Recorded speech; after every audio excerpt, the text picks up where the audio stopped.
Disclaimer. পাশে যদি থাকে মা মাসি বোন তাহলে ব্যবহার করুন হেডফোন। বাচ্চারা দূরে থাকো আর পথপাকারা নিজেদের পথ সামলে দেখো।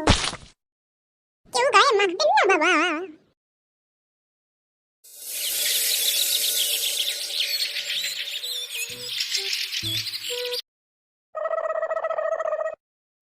এই তুমি না খুব সুন্দর জানো তো। তুমিও না। তুমি এরকম মুখ নিচের দিকে করে রেখেছো কেন? তোমার চাঁদ বদনটা আমাকে একটু দেখাও। তা তো আমার লজ্জা করে। না, আমি মুখটা তুলি তো।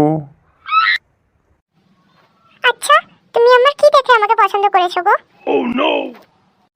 এখনো দেখলাম কই, দেখবো বলেই তো তোমাকে বিয়ে করলাম। তুমিও না। দুষ্টু কথা। তুমি আমাকে কি দেখে পছন্দ করলে গো? আমি দেখে না শুনে পছন্দ করেছি। কি শুনেছো তুমি? তুমি রান্না বান্না, ঝাড়ু দেওয়া, জামা কাপড় কাচা সবকিছু করতে পারো। ও এই ব্যাপার তাহলে।